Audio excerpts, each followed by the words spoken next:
Les gars, aujourd'hui, on va revenir sur la carrière internationale du GOAT, Lionel Messi, parce que les gars, il y a eu tellement d'échecs, tellement de désillusions, le désespoir. Cet homme n'a jamais lâché, les gars, on va revenir sur tout ce qu'il a vécu. C'est de la folie furieuse. On commence en 2005, il joue son premier match international et il se passe ça, les gars. C'est terrible pour ce jeune garçon de 18 ans. L'héritier annoncé de Maradona, on ne sait pas s'il a son talent, il a son caractère. En tout cas.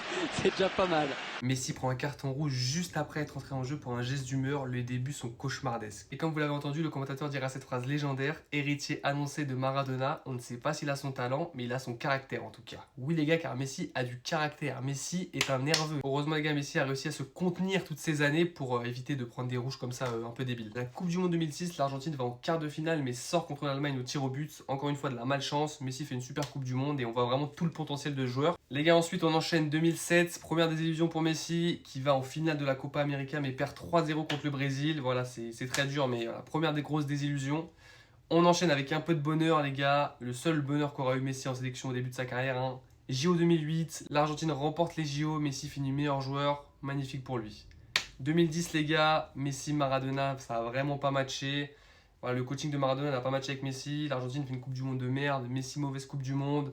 Maradona se fait virer directement après les gars, c'est un fiasco. Défaite contre l'Allemagne en quart, un massacre 4-0. On se dit quoi? On se dit Messi c'est le phénomène du siècle au Barça, mais avec l'Argentine il y a des petits coups qui n'y arrivent pas et tout, c'est chiant quoi, c'est dommage. Les gars c'est pas pareil, c'est pas le même contexte, la presse locale est très sévère avec lui, ils attendent vraiment que ce soit le Maradona, encore plus fort que Maradona. Les gars la sélection est très toxique pour les joueurs etc, ils ont une pression énorme qui est mise, mais pas d'excuses, on continue. On est Messi, on va réussir. Après cette Coupe du Monde désastreuse de l'Argentine a déçu, Copa América 2011, pas le choix, faut gagner pour mettre tout le monde d'accord. On est parti. L'Argentine qui perd contre l'Uruguay au tir au but, les gars, l'Uruguay qui gagnera la compétition plus tard. Vraiment, l'Argentine n'a pas de chance. On se dit qu'ils sont maudits, ils gagneront jamais rien. On n'en peut plus, frère. Ils gagnent jamais, c'est pas possible. On arrive, les gars, 2014. On se dit là, c'est pour Messi, c'est son histoire et tout. Messi qui nous pond une énorme Coupe du Monde 2014. Il finit meilleur joueur du tournoi. Il amène l'Argentine en finale. Et là, il se retrouve face à l'Allemagne. Et là, c'est le drame, les gars. Regardez-moi ça.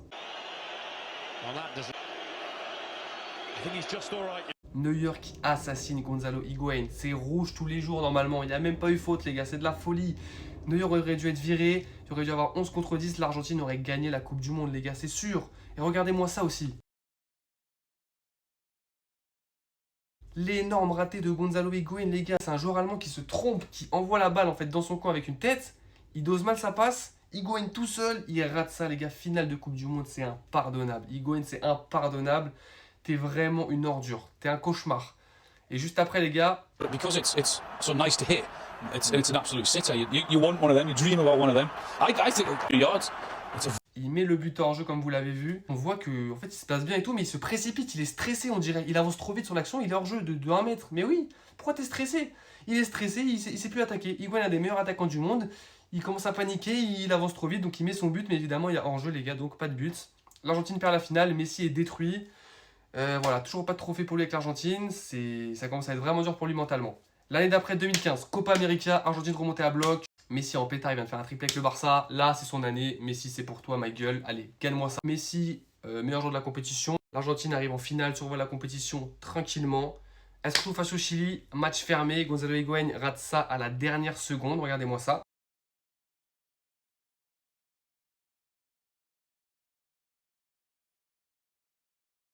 Encore une fois, cet homme est un ennemi. Qu'est-ce qui lui arrive au final? Qui es-tu, Higuaín? Qui es-tu? Bref. L'Argentine va au tir au but et vous connaissez sa chance légendaire. Perd encore une fois au tir au but, les gars. Et qui rate son penalty? Les gars, devinez vraiment au hasard. Regardez qui rate son penalty. Gonzalo Higuaín, les gars, qui rate son penalty, qui condamne l'Argentine encore une fois après la Coupe du Monde. Là, c'est un cauchemar, les gars, vraiment. Messi est en dépression. Ouais, c'est catastrophique. L'année d'après, Copa América 2016. Pour l'édition du centenaire, ils mettent une Copa América en 2016. 1916. 2016, le centenaire, c'est parti. L'Argentine va encore une fois en finale avec un énorme Messi comme d'habitude. Et là, les gars, ils retrouvent qui? Le Chili, les gars. Le Chili qu'elle a battu en phase de poule. Donc là, on se dit quoi? On a l'avantage psychologique. On les a battus en poule. L'année dernière, ils nous ont baisé voilà, au tir au but. Là, on va les tarter. Match fermé, match de merde, comme d'habitude, c'est du catch. Notre ami Gonzalo Higuaín, comme d'habitude, qui nous rate ça.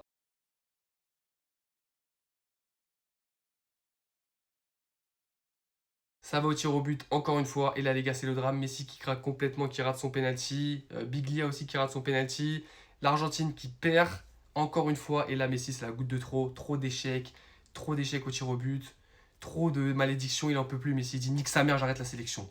Vous gagnerez sans moi, comme ça, c'est moi qui suis maudit. Jouez sans moi, vous aurez plus de chance, tout ça, j'arrête tout. Les journalistes de merde ont eu ce qu'ils voulaient, les gars, ils harcelaient Messi tous les jours. Pour eux, tout était la faute de Messi, alors que c'était le seul qui était au niveau avec cette putain d'Argentine, le seul qui portait ses couilles et qui n'a jamais lâché. Là, les gars, il a jeté l'éponge, il a dit j'abandonne, je me casse, il s'est barré.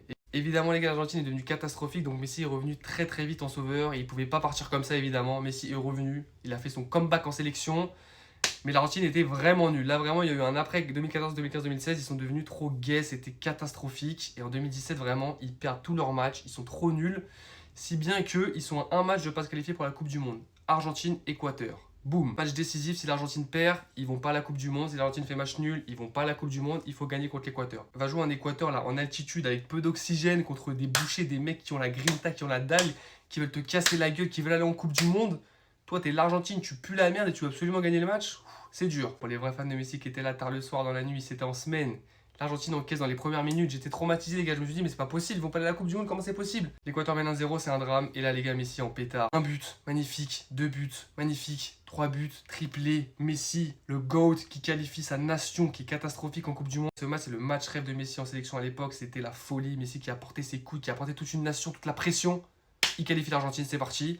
L'Argentine Coupe du Monde 2018, alors par contre les gars ils sont très très nuls, d'ailleurs ils ont pris 6-1 par l'Espagne juste avant la Coupe du Monde, vraiment c'est catastrophique, c'est la pire équipe de l'histoire, mais bon, au moins ils y sont, voilà, c'est déjà ça. Ça passe en 8ème, contre le Nigeria, Messi magnifique but, l'Argentine qui arrive à s'en sortir mais qui sont très très nuls, franchement c'est aberrant. Je me suis dit Argentine-France ils vont se faire tuer, je sais pas par quel miracle ils arrivent à mener 2-1 dans le match, mais ça va pas durer les gars, la France a gagné, l'Argentine 2018. On fait une croix dessus, vraiment vous êtes trop gaze. On arrive les gars 2019, Copa América 2019. Là faut gagner quelque chose. Messi a toujours 0 trophée en sélection. Il est maudit, là faut gagner. Demi-finale contre le Brésil qui accueille la compétition. Le rival historique, là les gars faut gagner, faut y aller. Malheureusement le match est catastrophique d'un point de vue arbitral. L'arbitre qui veut vraiment baiser l'Argentine les gars. Que des décisions catastrophiques. L'Argentine qui se plaint. Malheureusement ils perdent contre le Brésil à cause de ça. Et en conférence de presse vraiment des déclarations choc. Messi qui va insulter les arbitres, parler de corruption etc. Vraiment c'était un peu choquant ce match, on va pas se mentir hein. Le Brésil a vraiment mis le budget pour la gagner cette Copa América. Ils ont réussi à le faire, ils ont gagné contre le Pérou en finale, bravo à vous. Mais nous, on n'a toujours pas de trophée international. Et là, ça commence à faire long. Les gars, on se retrouve 2021. Le jour de gloire est arrivé. Copa América 2021, Messi en pétard, Copa légendaire. L'Argentine de Messi arrive en finale, les gars, contre le Brésil, rival historique. On fait la revanche de 2 ans après. Cette fois-ci, t'es obligé de gagner, frère. Le Brésil est quand même supérieur, on peut le dire, ça joue mieux à cette époque. Mais l'Argentine, avec les tripes, elle s'en sort. Elle remporte le match 1-0, les gars. Vraiment, ce match, j'ai vraiment vibré. C'était une horreur le match, mais c'était incroyable les gars. Messi gagne enfin son premier vrai trophée avec l'Argentine. Messi a gagné la Copa América les gars. Évidemment, il est meilleur joueur de la compétition, comme en 2015, on le rappelle, hein, parce qu'en 2015, je ne l'avais pas dit, mais il a été élu meilleur joueur, mais il a refusé le trophée. Genre, on lui a donné, il a dit non, je m'en bats les couilles, je voulais gagner la Copa. Niquez vos mères. Là les gars, il a vraiment gagné. Il a fini meilleur buteur, meilleur passeur, meilleur joueur. Il a fini le football. Bravo Léo. Tous les échecs, toutes les défaites au tir au but à rien, tous les ratés de Gonzalo. T'es parti, t'es revenu, les critiques, la dépression. T'as réussi frère, t'as rien lâché, comme quoi il faut jamais rien lâcher dans la vie les gars, après 40 000 échecs, tu finis par gagner. Mais on n'était pas au bout de nos surprises les gars. L'Argentine qui prend la Copa América va désormais affronter l'Italie au finalissima. Voilà, on veut savoir quelle équipe est la meilleure par continent. Est-ce que le meilleur continent c'est l'Amérique ou est-ce que c'est l'Europe? Le match, l'Argentine surclasse l'Italie 3-0, masterclass de Messi qui finit MVP. Coupe du Monde 2022, l'Argentine a enfin une équipe solide pour aller en Coupe du Monde depuis 2006. Parce que oui les gars, 2010, arrête c'est noir, 2014, je vous jure c'était pas aussi solide, je sais pas comment ils sont allés en finale, c'est un miracle. 2018, c'est mieux, je parle pas. 2022, là, l'équipe va gagner la Copa América. Il y a de la confiance, il y a des bases, il y a un jeu, il y a un style. Moi, je me dis quoi? Je me dis, Messi va gagner la Coupe du Monde. C'est son histoire, c'est son heure, The Last Dance. Premier match du mondial, défaite surprenante contre l'Arabie Saoudite. Voilà, je prends une session vanne par à peu près toute mon école, toute ma classe, tous mes potes, absolument tout le monde me termine. Ton Argentine n'est plus la merde. Messi gagnera jamais la Coupe du Monde. Bla, bla, bla, bla. Moi les gars, en toute honnêteté, j'y crois de fou. Je me dis juste qu'il faut gagner les 2 prochains matchs pour finir premier du groupe et éviter absolument de prendre la France en 8ème. Ça serait très chiant. L'Argentine réussit à le faire. L'Argentine va même en finale. Messi survole la compétition, exceptionnelle. Argentine-France les gars, vous connaissez. Messi, Coupe du Monde légendaire, incroyable. L'Argentine gagne la Coupe du Monde. C'est un miracle les gars. On revient des enfers. Ceux qui ont soutenu Messi toutes ces soirées avec l'Argentine, toutes ces nuits où vraiment on regardait de la bouillie de football, on regardait du catch, on regardait une horreur. On s'est dit mais comment un jour il va gagner un truc avec ces abrutis frère? C'est pas possible. Ils ont réussi les gars, maintenant l'équipe est devenue attachante. Maintenant il y a vraiment ce mindset depuis 2021 à la Copa de on vit pour Messi, on se tue pour lui, on est des guerriers. Avant il n'y avait pas vraiment ça, c'était beaucoup de stars à droite à gauche. Là c'est vraiment Messi, t'es au centre du jeu, c'est toi le général, nous on était guerriers et on va tout faire pour toi. Et s'il faut mourir pour toi, on va mourir pour toi. Aussi merci à Dibu Martinez les gars, qui a vraiment changé le mindset de l'équipe, puisque les gardiens de l'Argentine c'était catastrophique. Willy Caballero, Franco Armani en 2018, Sergio Romero qui était assez bon mais quand même un peu curieux. Les gars, ce qui a changé, c'est que les séances de tir au but à l'ancienne, ils les perdaient tout le temps. Et maintenant les gars, avec un grand gardien comme Dibu, tu les gagnes les séances. Et c'est ça qui fait la différence. Les grands gardiens, il faut gagner des grands trophées, tout simplement. Les gars, 2024, le bonbon sur la Garonne, la deuxième Copa América, on n'en demandait pas tant, on la prend avec plaisir. Hein. On se rappelle les gars qu'il a quand même perdu en finale de Copa América en 2007, en 2015, en 2016, finale de Coupe du Monde, il a perdu en 2014. Cet homme n'a fait que perdre, il a rien lâché, il s'est entraîné, il s'est battu et au final, il a gagné. Bon, il a été très solide dans la tête, les gars, on va pas se mentir. Hein. Là, les gars, il y a la Coupe du Monde 2026 qui va approcher. L'Argentine, je les sens très bien. Messi, je le vois très en forme. Je pense qu'ils peuvent faire le back-to-back, les gars, ce qui serait absolument exceptionnel de faire Copa América, Coupe du Monde, Copa América, Coupe du Monde. Vraiment, ça serait du jamais vu dans l'histoire. Mieux que l'Espagne entre 2008 et 2012 qui font Euro, Coupe du Monde, Euro. Donc franchement, les gars, s'ils font ça, ce serait la folie. Après, évidemment, il y a des nations qui sont très fortes, comme l'Espagne qui sont exceptionnelles en ce moment. La France, le retour du Brésil, l'Allemagne, bon, des grosses nations. Franchement, la Coupe du Monde va être très intéressante. Et pourquoi pas l'Argentine? Et pourquoi pas Messi, encore une fois, pour finir ta carrière en beauté?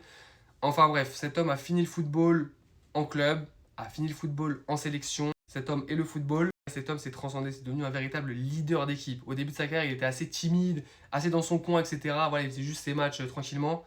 On peut voir qu'avec les années, c'est vraiment devenu un leader. On voit comment il galvanise, notamment en finale de la Copa América 2021, la vidéo. En Coupe du Monde 2022, les vidéos qui sont sorties, les gars, on voit vraiment que c'est devenu le leader, l'homme alpha, l'homme qu'on a envie de suivre. Le général, les gars, l'homme qui inspire ses troupes. Les gars, avec le temps, Messi est devenu ce leader sur le terrain comme il a toujours été, mais ce leader maintenant en dehors des terrains, ce vrai capitaine.